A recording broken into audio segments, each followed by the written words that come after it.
I'm Hayden McAvoy, founder of A-Team Tuition and the A-Game podcast. I grew up with ADHD, went from failing the first 9 years of school to becoming a straight-A student. Since then, I've partnered with over 100 schools and helped over 20,000 students become A students through the same method. This podcast is exactly how we've done it. Let's find your A-Game. And welcome everybody to our second Limitless Files episode. So in the Limitless Files, we talk about some of our most transformational stories. We talk about where these students were, the journeys they went on, and where they've gotten to. Today, we have the pleasure of Caleb Hugh joining us, who's one of our very best academic personal trainers all across Australia here. And Caleb's been with us for a number of years, and he's also our Sydney, Adelaide, and Perth manager. So he coaches, mentors, trains our APT team in those areas and works with about 200 families in helping them transform themselves as well. So Caleb, welcome, and tell us a bit about yourself and why you joined A-Team. Yeah, thank you so much for having me today. Yeah, I joined A-Team back when I was in year 8. I found this real love for teaching, and I wanted to take those steps in that pathway and really go into education. So I found A-Team and joined because I saw it was a really great way for me to build my skills and that understanding if teaching was something I wanted to go down those tracks. And I ended up taking this amazing leap into so many different pathways with supporting students. And it's just been an amazing ride ever since. But yeah, joining A-Team was a great experience in understanding that tutoring is definitely somewhere I want to be. Absolutely. And today we're going to unpack one of your most successful transformation stories. Yes. So we're talking about Jensen Ferguson. So it was a year 10 Gold Coast student who had been kicked out of 4 schools for supposedly bad behavior and had absolutely got to a point where he hated school, didn't want anything to do with it. The only option for his mum was to look at homeschooling. Yeah. And she called us in tears at the point of exhaustion, not knowing really where to go. So today, let's unpack that, because you were able to get him over 2 years to a very, very successful place where now he's an independent learner. He's set up for life. He's doing courses outside of school and doing exceptionally well. And a different kid, isn't he? Yeah, he's completely different now from the first time I met him. And it was really exceptional seeing from the first time to now how he has just jumped all the way into this high learner and independence that he didn't have at that very first contact. Absolutely. And he was what we would refer to as a drifter student profile. So a student that has a lot of negative experiences and negative baggage, that their confidence is very, very low. They're completely disengaged with school. They hate school. They avoid it. They don't want anything to do with it. So there's a lot of parents that, I'd say most of our parents that call us are that drifter profile initially.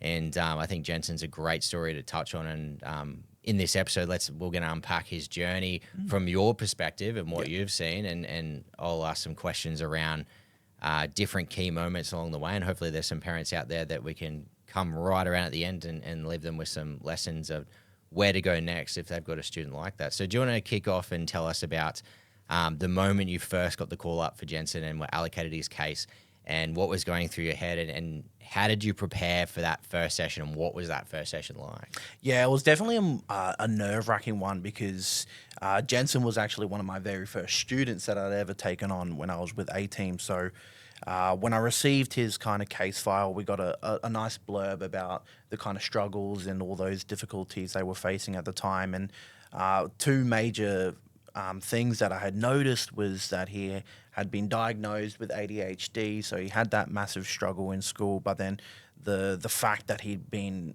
excluded from 4 different schools that were said to be really great at supporting students with those learning difficulties.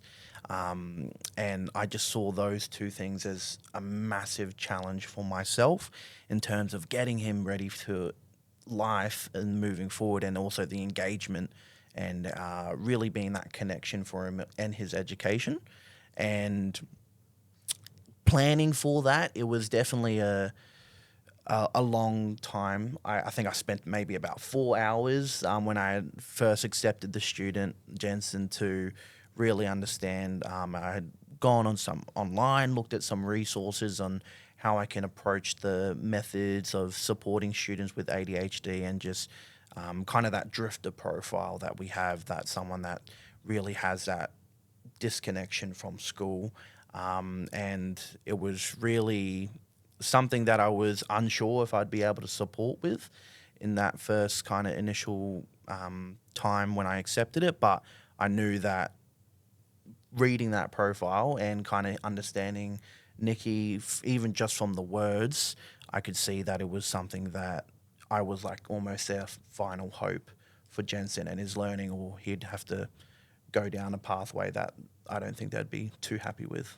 100%. And I always like to say we're the ones that believe in no one else does. And this was a classic case like that. Yeah. Taking that on and knowing that, well, okay, 4 schools, homeschooling now, it's a big job. And so I think anybody going into that would be wondering, okay, how long is this going to take? Yeah, I think a big part of it is the family patient enough and willing to work with us to make this happen, or is it unreasonable timelines? And so you can definitely understand that. Yeah, and I remember going to their house for the first time for that first session, and before I actually met Jensen, Nikki quickly pulled me aside and almost in tears herself was just like, thank you so much for coming out, and told me a little bit of what we had already known just in person. I could really see that mental and emotional struggle that they were having throughout this whole time, and the years of and the toll that it's had on Jensen and the family. It was really impactful, so I knew it was something I wanted to really succeed with as well. Absolutely, we had to do it. There's no option. Yeah. I think that's one of the hardest parts. Is a lot of the education system just sees the student with the bad grade and puts them in the too hard basket, but they underestimate the pain and anxiety and stress and feelings of like doom that the family feels. And as a parent myself, like the deep, devastating feeling of like, I'm letting my child down. What else could I have done? And I think a lot of parents internalize it. And Nikki was a great example of that. She's a great mum, and she was willing to do whatever it took to help Jensen. So I think that's part of the magic of what we do is when we get a student doing well like Jensen, it just takes all that weight off their shoulders, and then they go from being so fearful and stressed and feeling awful to them being so proud and like, wow, I'm a great parent. It's like black and white. Yeah. And it changes the entire family dynamics. And, it's magical putting it together. So in that first session, talk me through, okay, so you've had a chat with Nikki and you're about to meet Jensen. No doubt your heart's pumping. You're going, okay, here we go. Talk us through that. Yeah, it was definitely nerve-wracking. I remember actually walking up the stairs and because we wanted to meet Jensen and we had to actually get him out of his room because he refused to come downstairs for the first session. And I just remember clear as day him walking out of the room. It was dark in there and it was just this shy kind of broken shell that had come out. And straight away from his body language, his behavior, he just avoided eye contact and all those real subtle details. I could tell that it would definitely be a big challenge with engagement and keeping him there. And then I just went through the process. My whole thing wasn't going to be straight away jumping into those academics and saying, okay, we need to have this labeled off. It was building that connection and making him know that I'm there to let him be seen and heard and not to judge him as a learner. That was, I think, one of the first breakthroughs that we had was kind of breaking down his walls and really getting to know him as a person and understand his just the things that really made him tick, what made him go. And we just started to really build this great connection in terms of we were talking about his hobbies. We made this mutual connection as well with video gaming. We both kind of played the same games. And it was really great to see how when he'd first stepped out, no contact and just one-worded questions and answers. And then it moved from after 20 minutes of meeting, he's looking up at me, we're having like a proper conversation.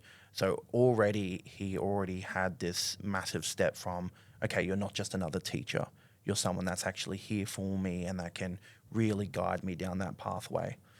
So that was definitely the first really great connection that we made in that session. And then we started to, as we went through the course, obviously, we stepped into a little bit of where he was currently with all of his studies and everything like that. And I talked through him in terms of his wants for homeschooling, because obviously we talked about all that connection and everything that he had struggled with from his 4 schools, and he had this real hatred, I would say, towards it, and just he felt like he had gotten the short end of the stick at every single school. And he actually told me a story in that first session where he was helping a teacher trying to calm down the other students, and the teacher just included him in the disruption, and he just thought that he was always going to be put in a bad light. So why would he need to ever step out? And at the end of it, he just felt kind of like we've said, just a lost cause, and why even try if no one really believes? So that was definitely a pathway I took in the first session, and he started to see that I believed that we could definitely make some progress. So when we started talking about content, I identified that he wasn't actually at the year level, at that year 10 level. He was missing major foundational gaps. And so I didn't judge him for that. I made it really clear to him that it was perfectly fine, and we really took it back to the basics. And then when we were doing that, I asked him, "Oh, can you fill out this sheet?" And he had picked up the pencil, but it was kind of just sitting in his hand. Like, he just didn't have the motor skills to do it. He didn't have the understanding or the want. And immediately, I think the first connection I made there was he had the knowledge, but he just didn't like the writing side of it. So I immediately said to him, "No worries, I can write for you. Just tell me the answers." And that was, I think, a big light bulb moment, not only for Jensen, but also for Nikki, to see, wow, it was so simple and it was such an easy fix. Because then once we started going, he was able to answer questions quite easily. And Nikki was like, "Why did no one in those 4 schools pick that up?" And I think it was just because they looked at him as that lost cause rather than someone that needed that belief. Absolutely. And it's fascinating too, because he was obviously ashamed and embarrassed over his writing, which would have been the output of a number of experiences potentially over time. And that identifying that shows a lot of self-awareness and good emotional intelligence from your behalf, and then being able to overcome that hurdle of like, I'll do it for you. So we move that out the way, and then he just starts talking, and then all of a sudden he's even surprised on how much he knows, and that he's a lot more capable than he thought he was, isn't he? Yeah, it was really surprising as well, because he took a little bit of time in that first session, especially to understand kind of the content. But then once he got that knowledge for it, and it was just an easy step, he was able to go from not being able to do any times tables whatsoever to be able to do difficult ones like 8 times 7 in under 3 seconds. And when you struggle with 2 times 2 at that year 10 level, obviously that's a concern. But he ended up putting in the effort because he knew someone else believed in him. And that was the most important thing for me, was knowing that I wasn't there to judge him. I was there to support him through every step, no matter if it was a roller coaster. We'd have our good weeks, we'd have our bad weeks. But in the end, we always took that pathway of stepping forward. You're always moving forward. I think that's part of what a lot of people don't understand too about students that have knowledge gaps is he's in year 10, but his mathematics skills are, say, year 5 or 6. And so for a student to then go back and attempt even like 2 by 2, it's embarrassing. Yeah. And so they're like, oh my gosh, I don't want to get this wrong. And what's this person going to think of me? And at the same time, you've got that rapport. He really likes you, he wants to impress you. And so I think part of what you did exceptionally well is creating an environment where there was no judgment, there was no failure, essentially. The only way to fail was to not try. Yeah. So essentially the key marker of success was just try anything. Doesn't matter what it is, we're just going to move forward. And it's brilliant. And it's fascinating that, 4 schools have moved him on for what they said bad behavior. Talk to me about what you were telling me before about what you've noticed about his behavior versus what, say, was reported. Yeah, so they always said he was, obviously I only took it from face value from Nikki and Jensen, but they always said that he was just so disruptive, so misbehaved, and never really took his education seriously. And I'm sure, obviously, having that protection up after being passed from so many different schools, he would have just had that kind of emotional detachment from it. But his behavior in even from the very first session all the way through the 2.5 years I've had him, he's never once been someone where I think, I don't know how you wouldn't be able to succeed. And he's been, so nice, so well behaved in our sessions. We do have our times where he may get disruptive, but it's just us talking and just continuing on that trend. It's never out of spite, or it's never out of something that he just didn't want to do. And seeing the feedback from schools that had passed him on to how our sessions were, I definitely can't see a connection in the student that I supported.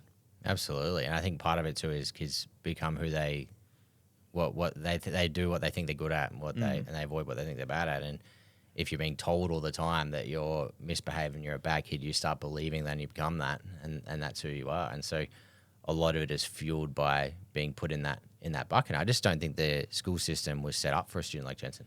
No, I definitely agree with that, and I saw that he had tried as well to be on the teacher's side and really be like, okay, how can I, improve? And I think they themselves, the teachers in the school system, didn't have the energy or the want to help him like 18 would.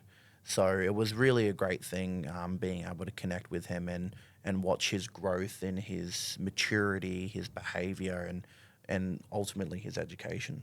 Absolutely. Here's an interesting question. If you had been able to work with Jensen 3 or 4 years earlier, do you think after 2 years seeing the improvements you had, he could have slipped back into the school system and done well after everything you've done with him? 1,000%. I think I hit him at a time where his mind was growing, and kind of that growth mindset that you have when you're younger, he was growing the mindset that he doesn't fit here, he can't be supported, he's just a waste of time.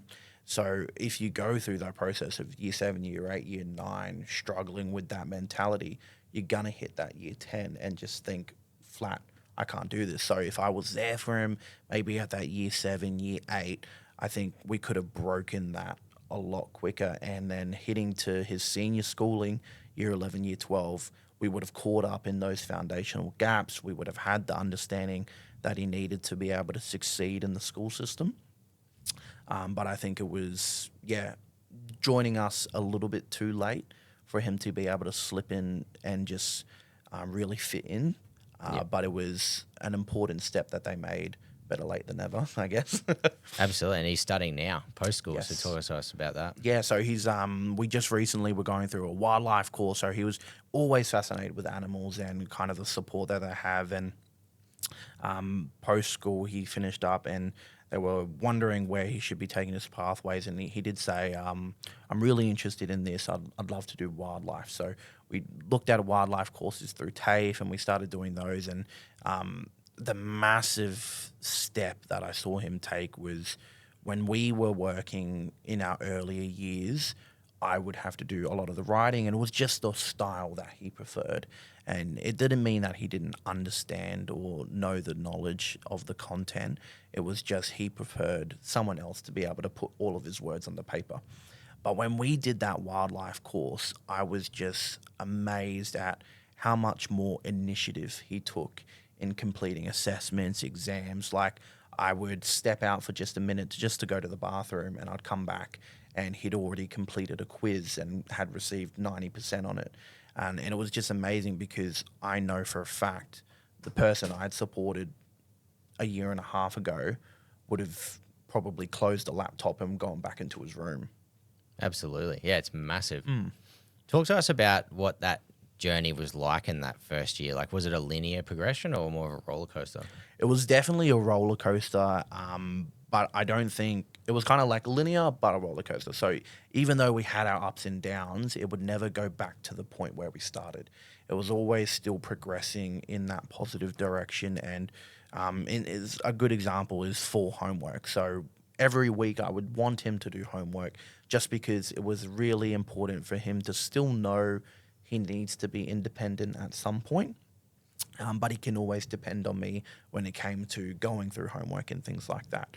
So every week I'd ask him to do homework, and it would be something on a topic that we covered in the entire session. And when we first started out that process in those early days, he wouldn't complete it, which I wasn't really surprised about, but I was more than happy to go through it in our next session. And I would never judge him for it. I would always say, no problem, let's do it now. We'd talk through it, and then he'd be like, okay, that's easy. As we progressed through time, went from completing no homework to partially completed to more and more completed, to the point where he'd be actually asking, what homework do we have for this week? And then in those days where I thought he did really great in the session, I would give him that reward where no homework's needed. You've really smashed the content this time. So it was just that journey of that confidence and that motivation. That was the key thing I really wanted to focus on before his academics, and knowing that and building that belief in himself that he doesn't have to always rely on someone. And when we hit that 1 year period, I think that was our strongest time of him really understanding that he is smart, he is capable, and he's able to definitely succeed in this world. Massive, such a genre. And then the second year, you started focusing more on the metacognitive skills. Talk to us about that. Yeah, we really looked at just pushing him past his limits from there. So we built that confidence, we built that motivation. It was really time to focus in on that academic standpoint, and now stepping away and just kind of like being that leading hand from him, but just starting to get him running. So working through those metacognitive skills with him and building his motor skills and his understanding and how to work through questions and the methodology behind that. That was our focus on that 2 year span. And he really amazed me. I've had a lot of students with my time at A-Team, and he's been from my first student to my last student, and the amount of progress he made, even though it was over a long time, it was needed. And he has just improved so much, and I couldn't be prouder to be his APT. 100%. Yeah, he's smashing it now. Yeah. And now he's set up to learn for life. That's the thing. Yes, we might have only got him in year 10, but then now he's moving into the real world. He's got metacognitive skills, he's got confidence, he's got motivation. I think, you know, of course you'd be proud of being able to change the entire trajectory of his life. Yeah. So I guess that's an interesting question. So where do you think Jensen would be now if he had never engaged the program? If he had never joined the program, I feel like he would be one of those people you see on the streets that you definitely look as a troublemaker. You know, I think the support that he had through our sessions, it changed his daily life and the way he views the world. And that was a massive thing. And I think he would not try any education, or would never try and go into a proper career, because he would still have his walls up and would want to be protective and look at that sense that he would not try because he doesn't want to feel like a failure like he did in those earlier years. So he'd probably be a school dropout and working a difficult job that doesn't pay a lot of money. So he'd go down other avenues and try and, you know, mess with other people and just be a troublemaker, because that's all he would be known for, especially in that school time. That's where his identity was becoming from this as well. Yeah, it's incredible. And let's talk about Nikki. What an incredible mum. Yes. Never, ever, ever gave up believing in Jensen, no matter what. Talk about what it was like working with Nikki all through those years. She was just amazing. Like the actual understanding for her own child, and knowing that we've tried all these different avenues, so we have to go with A-Team now. It was such a big step for her. And then working with her in terms of understanding Jensen and knowing the struggles that he's faced and kind of the points not to bring up in sessions. And her support, I could feel it, because we'd always talk as well after sessions, and she'd always work with Jensen as well. She'd work with him through his homework, and it was a team. It wasn't like I was doing something and then she was just there and she'd got the service. She was working with us to really build Jensen's support and understanding, and wanted to know that her son was looked after well. And I remember at the end, when we got close to the time, she was kind of scrambling for what extra things Jensen could really go down to, because she just wanted him to keep growing. And she's been absolutely amazing over the 2.5 years that I've worked with them. Absolutely. She's a big factor of his success as well. Like, that's definitely a trend that we notice, don't we, with parents that are engaged and patient and involved have far greater results than parents that are disengaged and try to, I guess, see us like a plumbing service, fix my kid. Yeah. It just doesn't work that way. Her patience was definitely a massive thing as well. She knew it was going to be a marathon, not a sprint, and that the time to take to build up his skills and his confidence and motivation, she was willing to take however long she needed, and however long Jensen needed as well. So, yeah, it was their. They say I changed their lives, but they've also changed the way I tutor, and they've changed myself and my own kind of beliefs in supporting students. That's epic. That was going to be my next question, was how has this experience changed you, and what are the lessons you've taken away from this? Yeah, some of the main lessons I've taken is that you obviously cannot judge anyone regarding their past. It's always about moving forward and moving in that right direction. So having them as my first student, it was great to then take on other students. And obviously I'd have times where some students were more well-equipped and able, so they were much easier to bring in that sense. But then when I faced other students with kind of Jensen's same struggles, I already knew kind of what to expect and how I can support them, because I've seen the impact it's had with the Ferguson family. And it's, as I said, they've changed my life in terms of tutoring. Absolutely. Well done. That's incredible. Yeah, thanks. And final question, with the ecosystem and the culture of A-Team, how have you found that's helped you be able to be equipped for cases like Jensen? Yeah, I know from the very start, A-Team's culture, and we have our our values, our Inspire values. It's never just academic growth. It's always about improving them on so many different levels. And that's, I think, the approach A-Team has had with all of their students and all their families, is knowing that we aren't just going to improve their grades. We're going to improve how they think about themselves, their confidence, their motivation, their metacognitive skills, and all of those small aspects that other tuition companies probably won't focus in on. And it's that 5% approach that A-Team takes, which changes the game. Absolutely.